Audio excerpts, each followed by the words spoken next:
Assalamualaikum warahmatullahi wabarakatuh.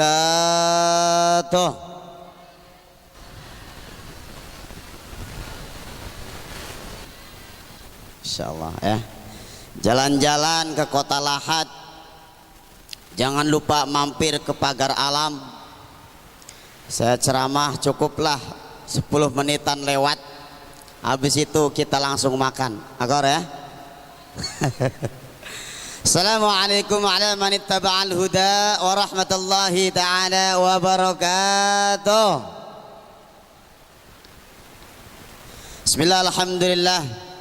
Alhamdulillahilladzi ja'alana muslimin mu'minin ba'da an kanat fi murtatimatin fil jahalah. Asyhadu an la ilaha illallah wahdahu la syarika lah wa asyhadu anna Muhammadan abduhu wa rasuluh la nabiyya wa la rasula ba'dah. Allahumma fassalli wa sallim ala sayyidina Muhammadin wa ala alihi wa sahbihi wa sallaman tasliman katsira. Amma ba'du, faqad qala Allah ta'ala fil Qur'anil 'azim wa huwal asdaqul qailin. A'udzu billahi minasy syaithanir rajim. Wa itta'adzana rabbukum la in syakartum la azidannakum wa la in kafartum inna 'adzabi lasyadid. Al-ayah. Pertama, pujian syukur kita ke hadrat Allah subhanahu wa ta'ala. Pujian yang hakiki, pujian yang kekal tak pernah mati, hanya kepada sang ilahi Rabbi Allah subhanahu wa ta'ala. Kenapa? Karena zat yang sempurna, yang tak pernah ada ujungnya, satu-satunya tempat kita memuja dan meminta. Qul huwallahu ahad, katakanlah wahai Muhammad, aku Allah adalah Esa. Tapi apa? Walaupun Esa, walaupun satu, walaupun tunggal, Allahus Samad. Siapapun dia, apapun jabatannya, setinggi apapun titelnya, seluruhnya akan menggantungkan diri hanya kepada Allah subhanahu wa ta'ala. Luar biasa Allah subhanahu wa ta'ala. Makanya siapapun, apapun, setinggi apapun, selalu dia ucapkan alhamdulillah dalam setiap awal pembukaannya. Pejabat, rakyat sama. Kenapa? Karena pujian yang hakiki hanya kepada sang ilahi Rabbi Allah subhanahu wa ta'ala. Selain Allah ada masanya, ada waktunya, pasti akan mati, kembali kepada Allah subhanahu wa ta'ala. Jadi kita tinggal nunggu Bapak Ibu sekalian. Yang hakiki, zat tak pernah mati, hanya Allah. Semuanya akan mati. Suami istri meninggal, ya, suami meninggal, walaupun cinta luar biasa kepada sang istri. Apa kata suami? Walaupun istri cantik jelita, Israel datang tiada berharga. Suami menangis sebelah mata sambil mikirin siapa gantinya. No, ibu-ibu kan? Iya benar. Ya, kira-kira kata dalam istri dalam kuburnya bersenandung juga, Pak. Teganya hatimu permainkan cintaku, sadisnya caramu mengkhianati aku, sakitnya hatiku, hancurnya jiwaku, di atas kuburku kau sedang selingkuh. Oh, kata bininya tuh. Sakitnya tuh di sini di alam kuburku, sakitnya tuh di sini tak kenal Rasulmu, sakitnya tuh di sini tak baca ayatmu, sakitnya tuh di sini disiksa malaikatmu, sakit. Itu kalau cita-cita ya. Jadi semua dari Allah akan kembali kepada Allah subhanahu wa ta'ala. Kedua kalinya salawat indah keharibaan seorang nabi pilihan. He is the best man in the world. Manusia paling indah, manusia terbaik di seluruh alam jagat raya ini. Laqad kana lakum fi Rasulillah uswatun hasanah. Tidak ada makhluk terindah kecuali Rasulullah sallallahu alaihi wasallam yang diutus oleh Allah. Wa ma arsalnaka illa rahmatan lil alamin, diutus oleh Allah sebagai rahmat untuk seluruh alam. Kalau Nabi Musa, Nabi Nuh dan nabi-nabi lainnya diutus saat itu hanya untuk umatnya yang beriman. Nabi Nuh umatnya enggak beriman, ya Allah kirimkan banjir bandang, mati ribuan manusia. Nabi Musa, idhab ila fir'auna innahu tagha. Musa, ajak Fir'aun untuk menyembah aku Allah. Membangkang itu Fir'aun, didoakan, dilepaskan tongkatnya di atas lautan, tenggelam ribuan manusia beserta Fir'aunnya. Tapi kita Nabi Muhammad sallallahu alaihi wasallam, walaupun keadaan Indonesia, dunia tidak semuanya diibaratkan muslim, tapi rahmatan lil alamin, kasih sayang Allah, tak peduli dia siapa, apapun jabatannya.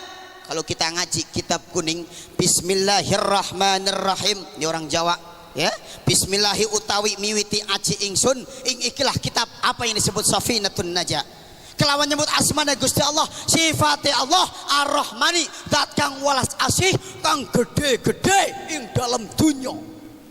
Ini Jawa translate, bisa dibaca di bawah ini ya. Sifat Allah Rahman terhadap seluruh manusia, kafir dia, Islam dia, Allah berikan rezeki, Allah berikan kekayaan, Allah berikan kehidupan. Itu indahnya baginda Nabi Agung Muhammad sallallahu alaihi wasallam yang tak pernah mendoakan sekalipun jelek untuk umatnya. Nabi Nuh dihina, ya Allah tenggelamkan mereka. Nabi Musa dikejar mau dibunuh, ya Allah bunuh mereka. Tapi Nabi Muhammad hidup di kota Mekah, besar di kota Mekah, diusir dari kota Mekah, mau dibunuh dari kota Mekah, tak pernah beliau mendoakan jelek satupun terhadap pasukan waktu itu, Abu Jahal, Abu Lahab. Kenapa? Rahmatan lil alamin, keindahan yang sangat luar biasa di sisi Rasulullah sallallahu alaihi wasallam, sampai beliau katakan kepada fakir miskin, anak yatim, kaya dan miskin, beliau katakan sama di hadapan Allah subhanahu. Sampai Roma Irama Pak ya, dalam sebuah syairnya membuat lagu ya, mau kaya mau miskin, Rasulullah doanya Allahumma ijtami'ni ma'al fuqara wal masakin. Doanya Nabi, ya Allah kumpulkan aku bersama orang-orang fakir, orang-orang miskin. Padahal beliau megang batu jadi emas, tapi beliau doakan itu. Kenapa? Sampai dibuat lagu sama Roma Irama, yang miskin jangan bersedih dan jangan sesali diri, teroreng. Saya pengen siang-siang kita bersenandung Bu ya. Saya nyanyi, ibu bapak musik, bisa bapak ibu sekalian? Siap? Ikutin tangan saya. Yang miskin jangan bersedih dan jangan sesali diri. Yang kaya janganlah bangga, jangan membusungkan dada. Derajat manusia di sisi Tuhannya bukan karena hartanya. Derajat manusia di sisi Tuhannya tapi karena takwanya. Dari itu bertakwalah dalam hidup yang tak punya. Dari itu bertakwalah dalam hidup yang berharta. Woi, semangat banget ya ibu-ibu ya. Itu hebatnya Roma Irama Bapak Ibu ya. Apapun hadis, Quran, ijma, kias, jadikan musik sebagai dakwah beliau. Jangankan hadis, Quran, ibu-ibu bawa ceret mau nyiramin bunga di tenteng jadi lagu sama Roma Bu. Tenteng ceret, tenteng ceret, tenteng ceret. Itu lagunya Rhoma Irama Bapak Ibu. Serius itu. Sampai yang viral tahun kemarin, ya, ada orang mau nyolong pisang, apa kata Roma? Jangan ditebang. Jangan ditebang, itu pisang punya orang. Jangan ditebang. Lagunya kan? Banyak orang berkata dalam mencari nafkah, yang halal saja sudah susah, apalagi yang haram. Jangan ditebang, gitu kan? Jangan ditebang, itu pisang punya orang. Jangan ditebang. Gitu ya. Itulah Rasulullah Sallallahu Alaihi Wasallam. Mudah-mudahan kita selaku umatnya, mudah-mudahan menjadi umat yang disabdakan Rasulullah, kullu ummati yadkhuluna al-jannah. Setiap umat Rasulullah pasti masuk surga bersama baginda Muhammad. Amin Allahumma amin Allahumma amin. Yang saya hormati tentu sahibul hajah yang sedang sunat atau yang barusan selesai sunat, yakni Ananda Alfat Farid Asyafat.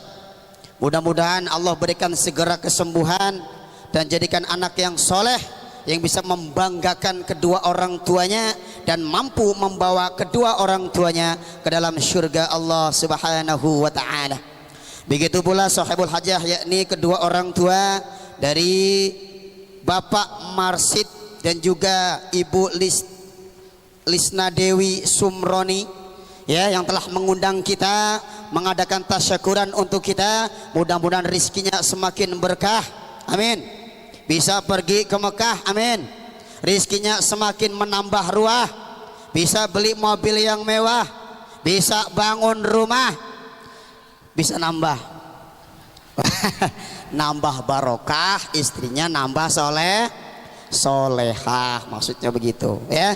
Tak terlupa segenap aparatur pemerintah baik sipil maupun militer hadir di tengah-tengah kita dari partai PKB, insyaallah ya, untuk provinsi dan juga tingkat kabupaten. Kita doakan mudah-mudahan jadi, mudah-mudahan sukses membawa apa nih, kecamatan apa ini, Kabupaten Pali, ya, Kecamatan Tanah Abang lebih jaya, lebih maju, lebih sukses. Amin Allahumma amin ya rabbal alamin. Tak terlupa juga Bapak Kepala Desa, baik Kepala Desa Modong dan juga Kepala Desa Tanjung Dalam, ya, yang telah hadir tengah-tengah kita. Begitu juga ada Bapak Damsir selaku Kepala MTS, dan kita semua Bapak Ibu sekalian hadirin wal hadirat, baik yang gering maupun yang gembrot, mudah-mudahan dicintai oleh Allah Subhanahu wa ta'ala.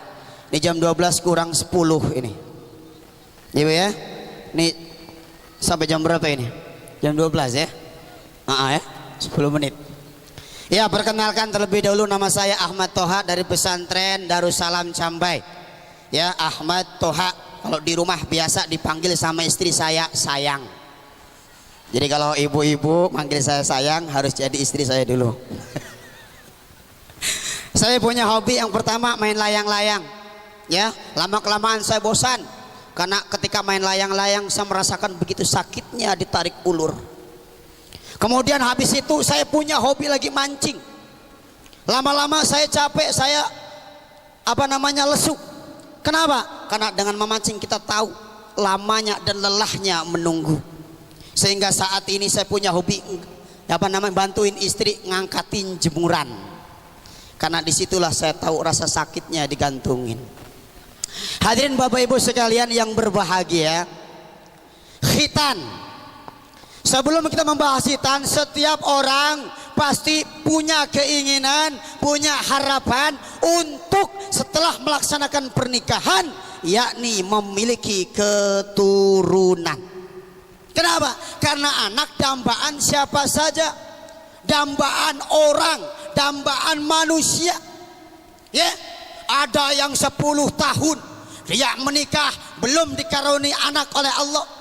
20 tahun belum dikaruniai anak oleh Allah Subhanahu wa ta'ala. Kenapa? Karena anak adalah rahasia Allah, rezeki dari Allah. Sehingga doa para nabi, Rabbana hablana, Rabbi habli minas solihin. Para nabi saja meminta kepada Allah untuk memberikan Allah keturunan sebagai estafet perjuangannya. Manusia juga sama, ya. Kalau kita lihat orang-orang sekitar kita 10 tahun, 20 tahun, 30 tahun gak dikaruniai anak. Nabi ada juga, ya. Tapi ada juga yang nikah baru 2 bulan udah punya anak. Tabrakan, ya. Oleh sebab itu pada kesempatan siang hari ini, dengan mengadakan tasyakurannya Ananda Al-Fat ini, yang pertama adalah bentuk syukur, ya.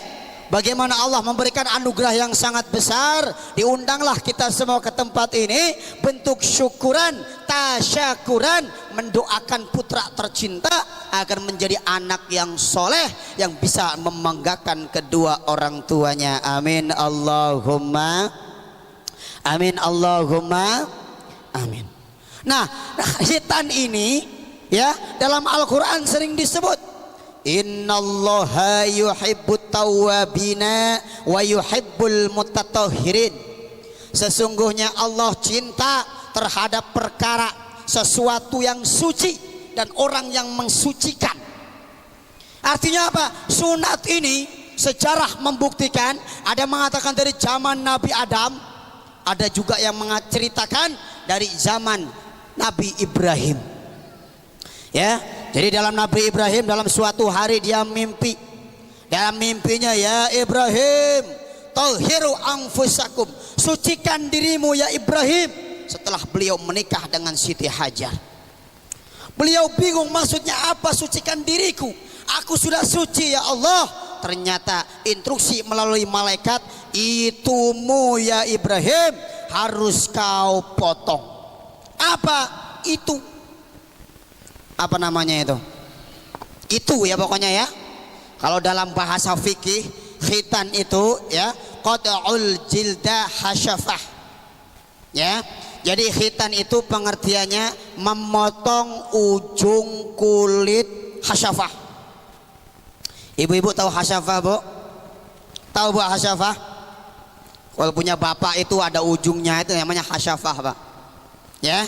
Bahasa kerennya sekarang ujung trompet. Ujung trompet, ya. Jadi memotong ujung trompet, ya. Dari zaman Nabi Ibrahim waktu itu, ketika beliau mendapatkan wahyu dari Allah, mimpi untuk dipotong, beliau datangi Siti Sarah. Wahai istriku, kenapa? Semalam saya mimpi Allah nyuruh saya untuk memotong daripada ujung hasyafahku. Hah? Kenapa dipotong? Nanti saya merasa kehilangan, kata Siti Sarah. Enggak, dikit doang. Akhirnya apa? Setelah merayu-merayu, Siti Sarah tidak merestui apa yang telah diinginkan Allah kepada Nabi Ibrahim. Sehingga apa? Selesai ngomong Nabi Ibrahim, Siti Sarah pulang ke dapur, semua isi dapur diamankan. Pesok, golok, semua aman, nggak ada. Nabi Ibrahim menjalankan perintahnya, masuk ke dapur, apa namanya, mengendap-endap, dilihat pisau habis, parang nggak ada, di atas sudah nggak ada, kosong. Beliau masuk ke dalam, ngelongok kalau orang Jawa bilang, ngelongok ke dalam, nggak ada lagi, tersisa tinggal kampak. Beliau bawa itu kampak, dibawa ke tengah, apa namanya itu, bukit. Beliau duduk di atas batu, memejamkan mata, beliau keluarkan itu celananya, tanpa pikir panjang, kampak beliau langsung klewer lepas ujung trompetnya. Setelah itu apa? Mengaduh itu Nabi Ibrahim, Allah kirimkan malaikat, ditiup seketika, sembuh Nabi Ibrahim. Pas pulang ke rumah malam, Nabi Ibrahim datang. Sarah, iya, saya lagi pengen nih. Pengen apa? Kamu pengen tahu aja. Masa nggak tahu sih pengen apa? Akhirnya berangkat kedua ke dalam ranjangnya, melaksanakan sebagaimana suami istri. Ternyata, nih ya, ketika Nabi Ibrahim sudah mulai begitu ya, baru berapa menit, Siti Sarah ngomong, ayang beb, kok rasanya tumben beda ini. Nggak seperti biasanya. Begitu. Oh, baru kasih tahu. Oh iya, saya baru sunat. Sunat, iya. Apa itu? Dipotong ujung daripada trompet tersebut. Oh, ternyata rasanya beda ya, lebih nikmat daripada sebelumnya. Akhirnya kumpul ibu-ibu pengajian, ngobrol-ngobrol-ngobrol. Disampaikanlah oleh Siti Sarah tadi tentang suaminya yang melaksanakan khitan tadi. Sehingga apa? Rame-rame orang satu kampung waktu itu suaminya dikhitan. Penasaran dengan ceritanya Siti Sarah barusan. Itu sejarah khitan. Ya, dari khitan itu sunnah, bahkan menjadi wajib. Kalau dalam itu usulul fiqh, sesuatu yang menyebabkan itu wajib, maka wajib hukumnya. Contoh wudu. Wudu hukumnya sunnah. Nggak ada hukum dalam Islam wudu. Tapi ketika mau sholat hukumnya wajib, maka wudunya ikut menjadi wajib. Itu ya. Jadi dengan harapan sunatan ini, doa bersama ini, mudah-mudahan Ananda Alfat ini menjadi anak yang dibanggakan kedua orang tuanya, khususnya melaksanakan perintah agama sebagaimana harapan orang tuanya. Amin ya rabbal alamin. Kenapa? Karena orang tua itu hakul walad alal walid, bahwasanya haknya, perintahnya orang tua terhadap anak jelas. Apa itu? Ansalasin 3. Satu apa? Ayuhsina asma'ahu. Yang pertama, tugas orang tua memberi nama yang baik. Ya, kalau orang-orang dulu diambil nama sesuai dengan keinginannya. Orang Jawa ada namanya Kemis, Rebo, Senin. Ya, oh saya pengen namanya agak bagus Ustadz, sesuai dengan keadaan zaman. Apa? Ambil dari kedua orang tuanya misalkan. Ya, orang tuanya misalkan bapaknya Dedi, ibunya Fitri, nama anaknya Devi. Mantap. Ya, tapi nggak sembarangan. Ya, orang tuanya Basuki, bapaknya, ibunya Komariah, anaknya Baskom. Wah, nggak pas. Ya. Nah, itu doa. Kenapa? Karena Allah Subhanahu wa taala mengatakan dalam hadis qudsinya, akan dipanggil nama seseorang di hari kiamat sesuai dengan namanya. Ya, di hari kiamat nanti semua berkumpul di padang mahsyar, dipanggil dengan namanya masing-masing. Kenapa? Dipanggil saat itu, diarahkan saat itu, apakah dia sebelah kanan atau dia diarahkan sebelah kiri. Yang pertama, memberi nama yang baik. Ya, seperti tadi boleh nama dari Al-Quran Ustadz, boleh. Ya, Ishak, Ibrahim, Yakub, Yunus, Ilyas dan sebagainya. Tapi harus tahu makna dan artinya. Ya, jangan sembarangan. Namanya siapa? Tony.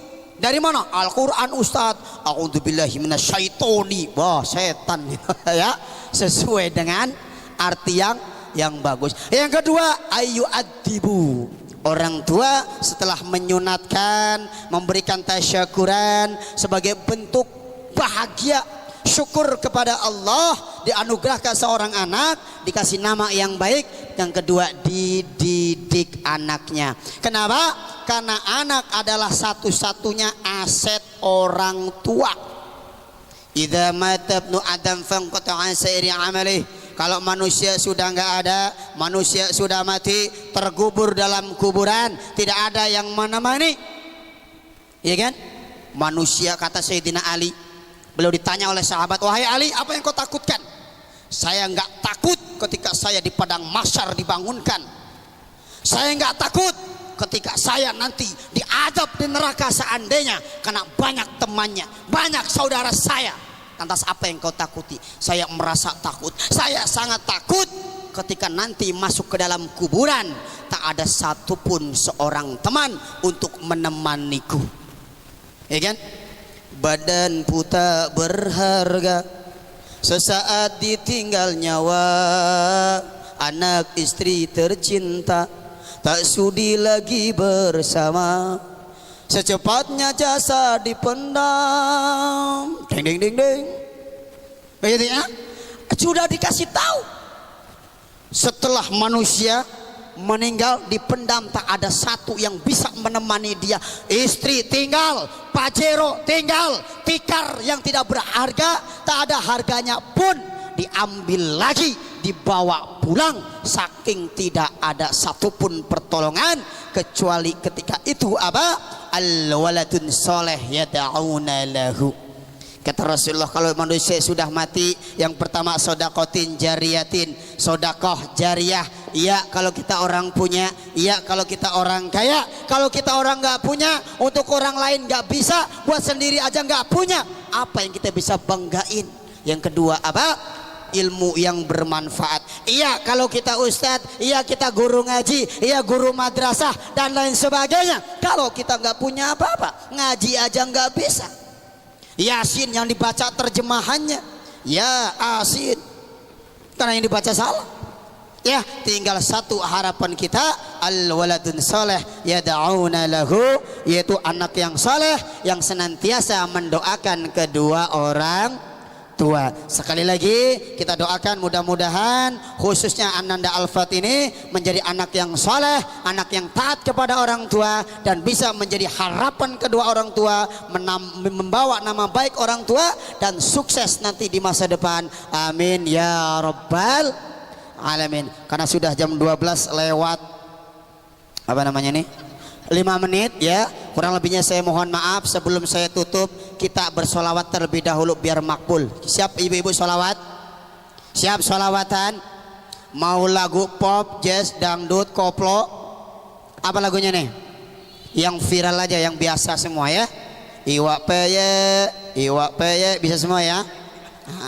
Muhammadun Muhammadun Muhammadun nabiyuna, Muhammadun Muhammadun Muhammadun syafi'una, barang-barang Muhammadun Muhammadun nabi Allah Allah Muhammadun Muhammadun syafi'.